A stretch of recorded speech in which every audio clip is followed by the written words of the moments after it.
Halo, perkenalkan nama saya Bernadetta Mega Putri Sukmawati, NIM 230 101 171 30149. Saya dari kelas E. Perkenalkan, saya Kenar Fasabila, NIM 230 10 117 130 147 dari kelas E.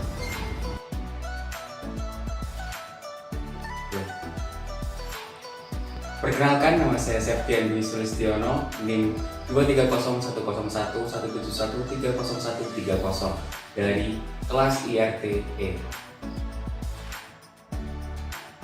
2.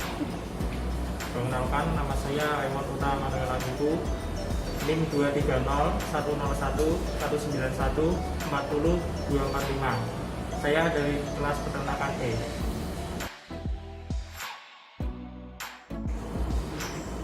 Ya, perkenalkan, nama saya Muhammad Lukman Hakim, NIM saya 2301 0119 130 227 dari kelas E.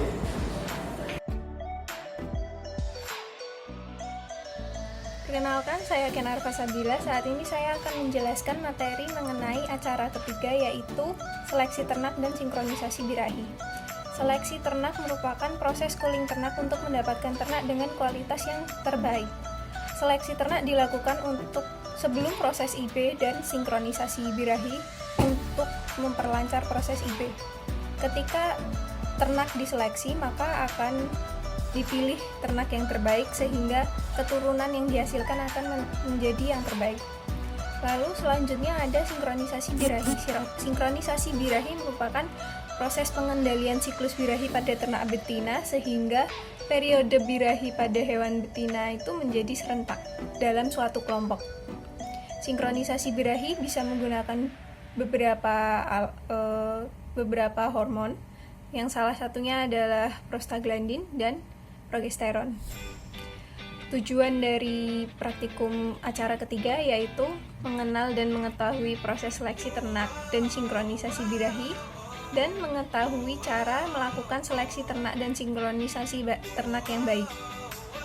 Selanjutnya, manfaat yang diharapkan dari terlaksananya praktikum seleksi ternak dan sinkronisasi birahi adalah masyarakat, khususnya peternak rakyat, dapat mengetahui seleksi ternak untuk memilih indukan yang unggul serta proses sinkronisasi birahi yang baik.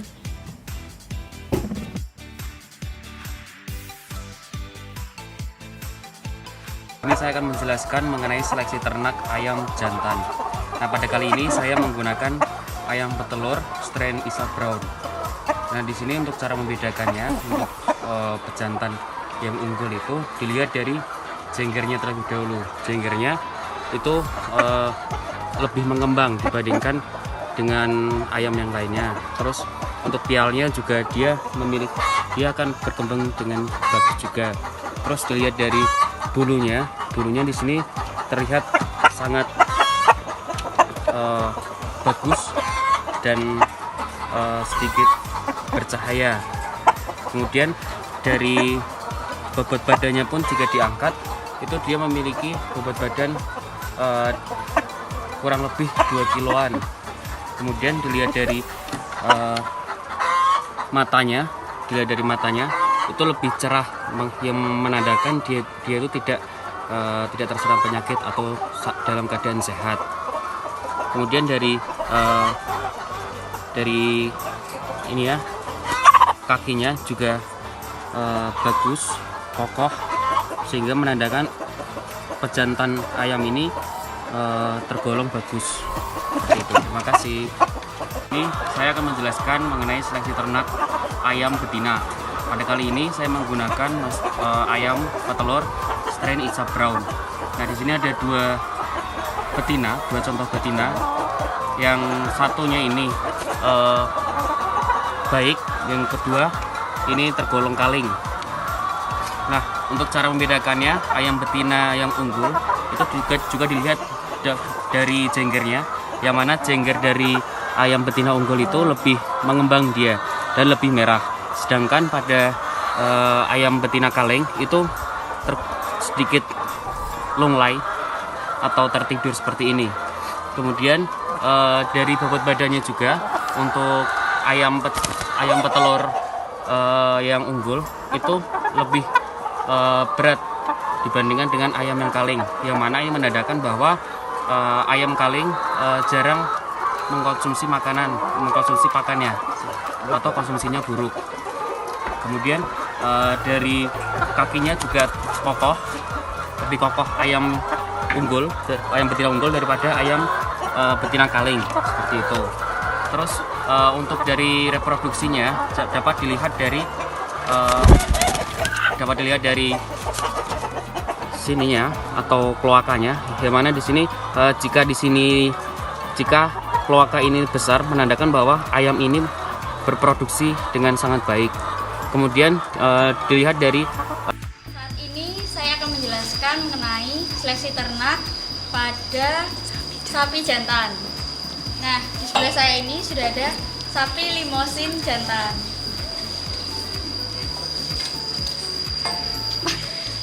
Jadi di sini bisa dilihat matanya cerah berseri, menandakan sapi ini sehat ya. Lalu di sini ada hidungnya. Hidungnya ini tidak terlalu basah dan tidak terlalu kering. Kemudian Dari sini. Kemudian ternak ini memiliki testis yang simetris ya antara kanan dan kirinya. Dari sini bisa dilihat badan dari ternak ini kokoh dan kuat, sehingga saat melakukan reproduksi alami dapat menunggangi betina dengan baik.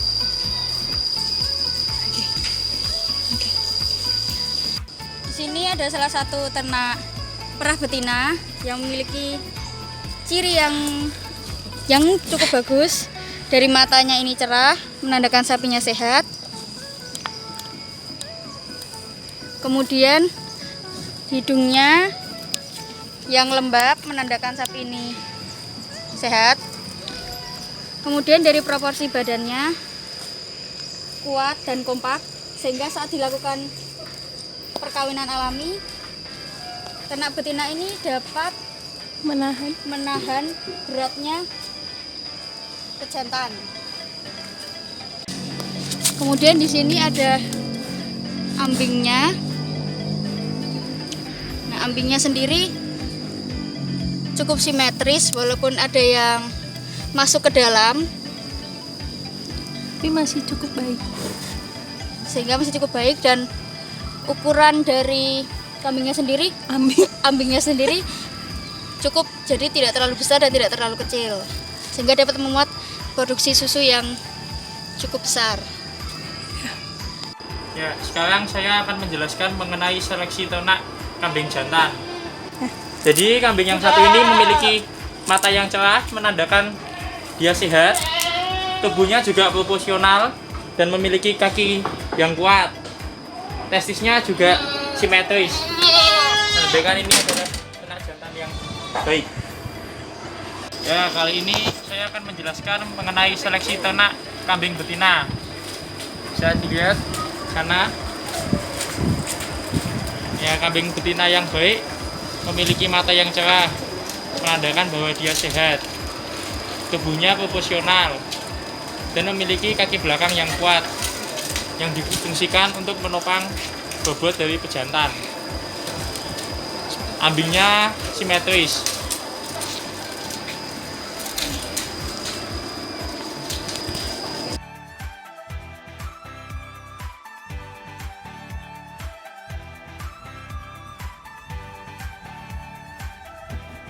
Selanjutnya saya akan menjelaskan mengenai materi dari sinkronisasi birahi. Sinkronisasi birahi merupakan cara untuk mengendalikan siklus birahi agar terjadi secara bersamaan pada sekelompok ternak betina. Sinkronisasi ternak dilakukan bertujuan untuk mempermudah proses IB pada sekelompok ternak betina. Terdapat beberapa persyaratan agar proses sinkronisasi estrus mendapatkan hasil yang optimal, yaitu yang pertama, sapi dalam kondisi yang sehat dan prima. Yang kedua, sapi dalam keadaan yang tidak bunting agar menghindari keguguran. Yang ketiga, kesehatan alat reproduksi yang baik dan tidak ada infeksi pada organ reproduksi. Dan yang keempat, harus ada korpus luteum yang fungsional. Lalu,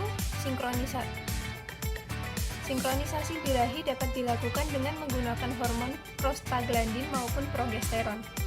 Hormon prostaglandin berfungsi untuk melisiskan korpus luteum sehingga kadar hormon progesteron dalam darah akan menurun dan merangsang hipofisa untuk mensekresikan hormon FSH dan LH untuk pembentukan folikel. Berbeda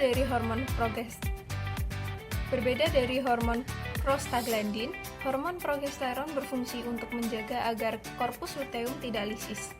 Hal ini bertujuan untuk menahan siklus birahi pada sekelompok ternak, sehingga sekelompok ternak tersebut mengalami siklus birahi secara bersamaan. Perbedaan dari penggunaan kedua hormon ini adalah cara pengaplikasian pada ternak. Hormon prostaglandin akan disuntikkan langsung kepada ternak melalui pembuluh darah, sedangkan hormon progesteron akan diberikan secara langsung melalui intravagina dengan alat bantu spons. Ya, selanjutnya adalah persiapan alat. Sinkronisasi birahi dengan metode penggunaan progesteron membutuhkan beberapa alat dan bahan. Alat dalam sinkronisasi birahi yaitu pipa aplikator yang dipotong melintang dengan sudut 45 derajat dan didesain tumbul. Bentuk pipa aplikator yang tumbul bertujuan agar pipa dapat masuk ke dalam vulva secara aman dan tidak melukai vagina pada ternak. Sedangkan bahan yang dibutuhkan dalam sinkronisasi birahi meliputi spons, betadin, pipa pendorong, alkohol, dan lubricating gel. Spons yang digunakan untuk sinkronisasi birahi ini telah diisi dengan hormon progesteron yang berfungsi untuk memperlambat dan menghambat sekresi pada FSH dan LH sehingga siklus birahi pada ternak tertahan.